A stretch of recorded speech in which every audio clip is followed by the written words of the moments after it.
Welcome to my channel with me, Nicole Angelica Panza from Love Me, where I assist you in releasing inner blockages, finding self-love, consciously shaping your life with yoga, kinesiology, Reiki, and crystal healing. And today we're going to dive a little bit deeper into my post that I posted on Tuesday, which was a quote from Carl Jung. Synchronicity is an ever-present reality for those who have eyes to see it.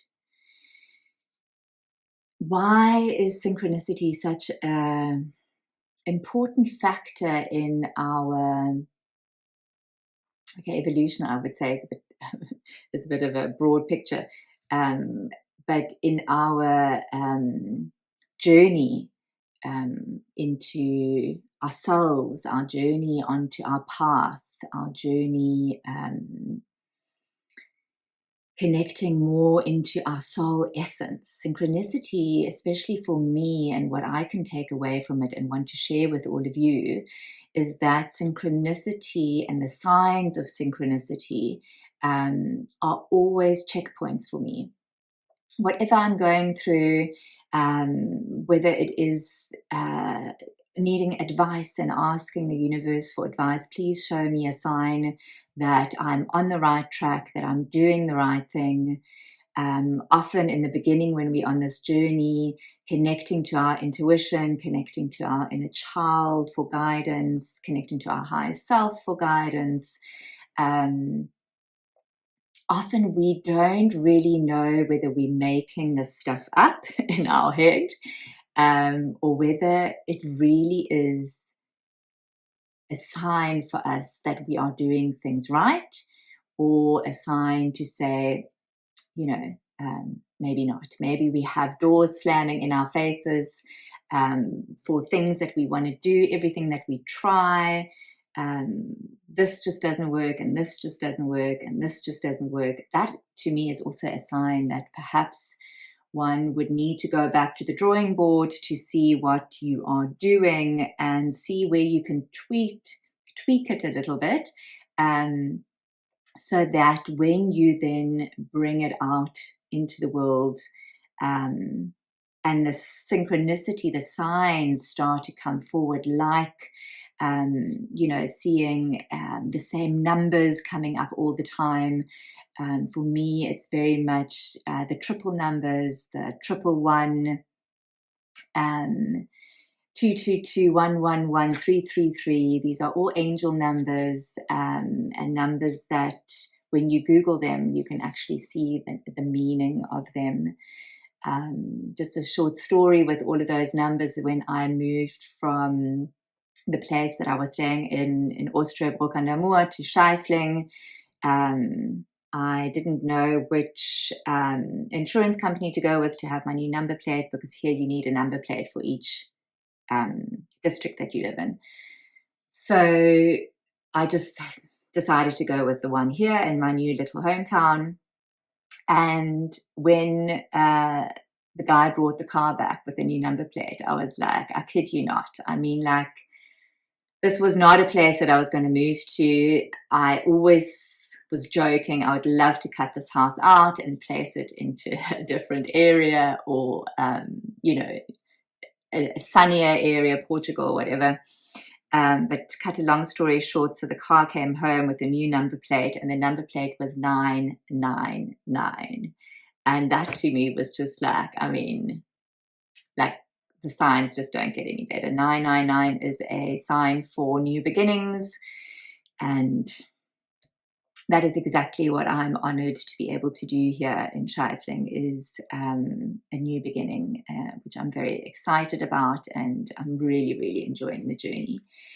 But let's get back to the other factors of synchronicity. That was just a story I wanted to add in there. So often synchronicity can also be like an emotional resonance, resonating with something emotionally. It can even come up in a conversation. You might have had a thought of wanting to do something, and then all of a sudden you're in conversation with people and somebody mentions exactly the same thing. but is looking for somebody to help out with that, and you could possibly be the person, and all of a sudden you have this feeling of like, wow, this feels like it really fits, it like feels like it just feels great, and that is something to move towards. So that's one of the synchronicities. Also observing for unusual coincidences. Sometimes things can happen, like you mentioning to somebody like a couple of days ago that you wanted to do something, or you had an idea about something, and then you dreamt about it, or meeting up with a friend like 2-3 weeks later and they had a dream about you doing that. Like that is a coincidence. Like, wow, I mean, how's that for a sign? So these are tiny little things that you can look out for. I will also mention all the points in the notes. Also looking for symbolic messages, messages from the universe.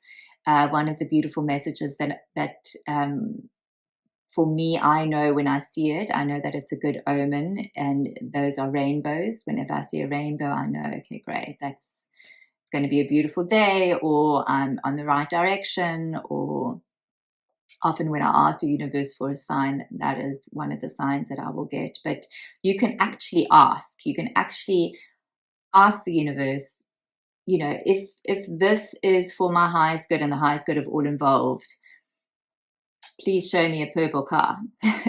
And it's true as Baba. I bet you if you go out and you say that to the universe, you will find a purple car. And if you do not find a purple car, then perhaps it's not meant to be, or perhaps the timing is a little bit out. So just play with it a little bit, and just see what comes up for you. So that's symbolic messages, feeling like something is speaking to you. Often also, these messages come in spirit guides, animal guides, where you will be taking a walk and perhaps contemplating in that walk, and also asking for a sign, and a crow comes and flies right in front of you, or you see, like here it's very common that you see deer or foxes, and then we can Google those, and those all have a message for us. So you can find symbolism in a lot of things that surround us on a daily basis. So observing your thoughts and intentions is also a point. And by observing your thoughts and intentions, I would really invite you here to journal. We've done intention setting a couple of videos back, a couple of sharings back. And here it's quite important to, really write down your thoughts, your feelings, your intention with whatever it is that you have in mind, or that you are doing or wanting to bring forth, any ideas that you have. And the thoughts around those ideas are very important to journal, so that you can actually go back and reflect and see, which brings us to the next point, which is practicing mindfulness. So being very mindful with what comes up for you, are your thoughts and intentions wholesome and good around this topic? Does it make you feel good? Bringing that emotion back in again. And then really filtering through that to see that you really keeping your energy high, you're keeping your frequency high, and the intention being an intention for your highest good and the highest good of everybody involved. So that you can then also see, what is it that I've been feeling around here? What is it that I've written down? So that you can eliminate that which is not for your highest good. So that comes in with practicing mindfulness, Obviously, with practicing mindfulness, we can bring in meditation, deep breathing, mindful walking. That's where my mind, body, soul card deck is so great, because there are so many amazing exercises in there with yoga postures, breath work, mindfulness exercises that you can really use on a daily basis. The last 2 points are stay open and curious, and I myself am finding that so important in this day and age, at this time, because of all the upheaval that is going on. There are things coming out of the woodworks. I don't even know what to believe in anymore. And keeping that open curiosity, you hear something from somebody and you're like, oh, wow, I have been thinking about that. Like, I always wondered, whether that theory was true. And just being open about the answers and how it could be, because as we can see, many things that we thought we grew up with, many things that we thought were as they were, are currently coming forth and being shown to us that they were actually not like that at all. So keeping that open curiousness also allows our inner child to come through again, and bringing a little bit of playfulness into it, so that you're not too serious and you're not too, a nice Afrikaans word is verkramp, not too stiff about it. Try and be more flexible and open and curious. Yeah. And the last point that I wanted to bring up with regards to synchronicity is looking back and reflecting. Even myself, when I look back at my life and my journey, and I reflect on the choices that I made in the past, I was very impulsive. And I think to this point, I am still my worst enemy, because if you tell me not to do something, I will do it. And if you tell me to do something, I won't. And with that, looking back at the decisions that I've made in the past, I can now see why I've taken the longer route to get to where I am right now. I don't feel that any decision is wrong. I feel that the decision that you're making at the time is the right one for you in the moment of what it is that you need to learn. But just by reflecting back on your journey and on what has happened, and filtering out the pros and cons and the most the happiest moments, the moments that fulfilled you the most. What did I do when I felt that way? And do more of that. So that is where looking back and reflection can really help. And that's again where the journaling helps us, because only through journaling can we really go back and see into our life and see what has happened. And I used to have like 3 different books where I used to journal in, and I've condensed it all into one book. And it really is very interesting, because I can go back. I'm very interested in astrology. Astrology is so important for us to connect to, because as above, so below. And when you are feeling really out of sorts, I often go and check in with the astrological people that I follow, which I will also put in the show notes. Some great, great people. And I'm coming across more people in the German, with the German speaking astrology. And it is so useful for us on a day-to-day basis, because we can really reflect and see what is happening collectively, what is happening in the universe, what is happening in the planets, and then also see what is happening with us internally. So when we're journaling, we can go back to what happened, what was I doing in April 2012 when this astrological thing was happening, which is coming around again for us. So what is it that I could prepare for? And this also just brings us back into consciousness. How conscious can we be living on this planet in order for us to create the life that we want to live, with love, with compassion, with community, with unity? Yeah, so if you are into all of that stuff, go have a look at the links below.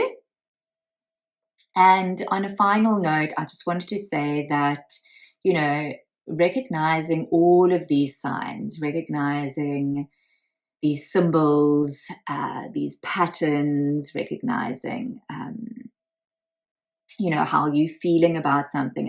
It is such a personal journey that often when we get excited about something because, oh my God, you wouldn't believe what happened, but I was talking to somebody about something and I found a white feather on the floor. I mean, how's that?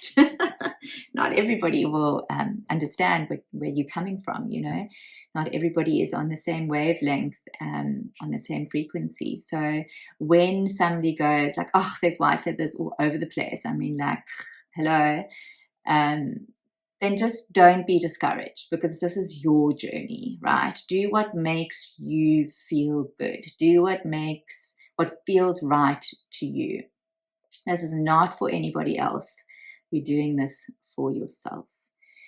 So leaving you with that, if you have any questions, please connect with me. You can either write down in the messages below or you can contact me directly.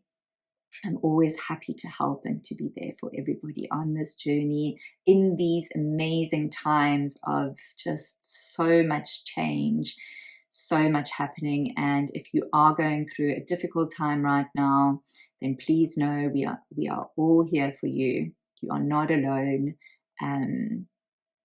Yeah, it is a crazy world right now, but I feel deeply that things are going to start falling into place for everyone. So sending you all so much love. Have an amazing day further. Have an amazing weekend ahead. And I look forward to connecting with you again next week. Ciao for now.